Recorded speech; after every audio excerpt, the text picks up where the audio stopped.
Mr. Sneaker Gears, my name is Levi, and today we're looking at the best performance shoe on the market for you. Now there's 5 key things you need to look for, and it doesn't matter what sport you're at, whether it is basketball, baseball, soccer, football, you name it, all the key points remain the same. So we're gonna work our way through the evolution of how you find the best shoe for you, and for every person this is going to be a little different. So I'm going to walk you through the path for me, and if you have any questions, please hit us up in the comments. So let's get it started. The most important aspect of a shoe is going to be your fit. If it doesn't fit you right with your instep, with your arch, if you have wide feet, it's not going to work. I see too many guys who are telling me, oh, I'm still breaking it in. Oh, how long you had it? 2 months. It's not breaking in, man. I don't care. You can almost know when you try the shoe on. Some shoes do take time to break in. I understand that, but this is 2016. The J Crossover 2 is one of those shoes that fit me amazing.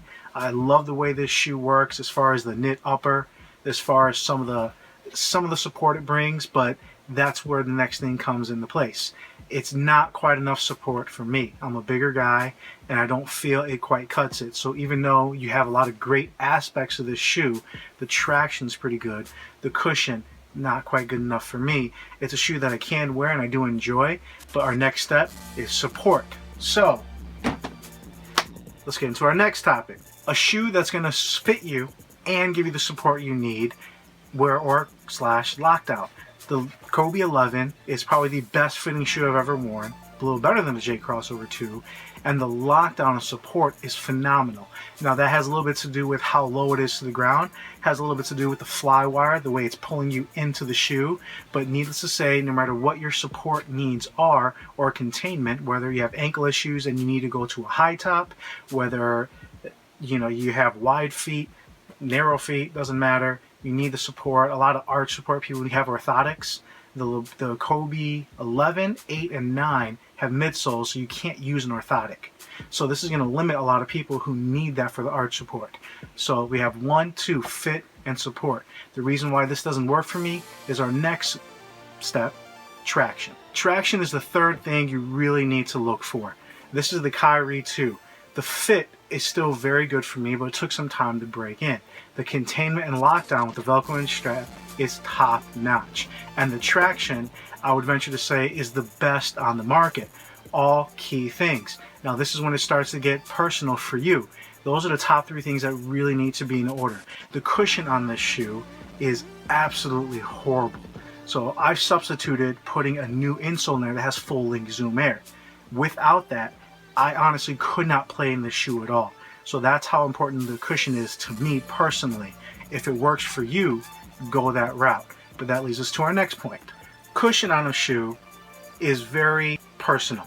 So whether you need court feel, whether you need a lot of cushion, whether you want it to feel plush or bouncy, that's something that you have to try on. It has to be a reflection of your game and what you like. So for me, the LeBron 13 cushioning with the Zoom pods is phenomenal. I really do like it. The fit for me is very good. A lot of people do have issues if you have a high instep. It doesn't quite fit them well. I think the support and containment, no matter who you are, this shoe is fantastic. And the traction overall is very good. So this takes it all the way up. And you're wondering, okay, so where is it lacking? Is this a shoe you want to wear all the time? Not really for me, because the materials. This is something that's really hard, and it doesn't hurt me to play in, but it's not quite as comfortable because of the things that I have in my collection that I can wear. So if this is the shoe you have and you take the time to break it in, it is a very good shoe. And as we work our way through the list, you'll notice some of the items are more personal and more specific that maybe you can deal with or without. So that gets to our next issue, materials. Now the materials of the shoe come into play very personally as well as far as how it works with your foot. This is the CP38 Artisan Edition, or AE. The materials on this shoe are really just a foam with a mesh backer, very soft. This shoe fits my foot perfectly, gets through every single one of the categories, and it's a shoe I did play in quite often, and you're wondering, why aren't you playing it more? Is this where it stops? Well, for materials, not on this shoe. This is the right shoe and the left shoe. I believe I already have a few holes from just getting stepped on, from toe dragging, from whatever it is. Durability. I'd be really hesitant to recommend this shoe to a person who's trying to play a whole season. And that's whether you're in grade school, high school, collegiate. you're going to need multiple pairs, and especially if you're on the NBA level, they're probably using this every 2-3 games, having a different pair. So there's nothing negative about this shoe. I can't knock it at any reason other than the durability. And that goes into our next shoe. The D Rose 6. This shoe is almost perfect for me in a lot of ways. I can go through each one of these steps: fit, support, traction, cushion, materials. And the materials on the D Rose 6 actually changes from shoe to shoe. Whether you have prime knit, so this is a synthetic suede, synthetic leather, but overall they're very good. So obviously make sure they fit your needs, but this shoe fits my needs really well. Durability is fantastic. Where it falls short, honestly, is it's damn heavy. So even carrying this right now, I'm pretty strong. You feel this shoe. Now I wear this shoe a lot on recovery days, or after I've just done a workout, or if I'm feeling a little bit weak, just because the bounce on this is no lie. As far as the boost working, the support on it is fantastic. I don't feel like I'm going to be hurt at all, and I can trust it. So, but that weight definitely takes it down a few notches where it's not the one I'm wearing all the time. So let's get in the shoe that's perfect for me. Now I hope it wasn't predictable, but the perfect shoe for me has been the Jordan 30.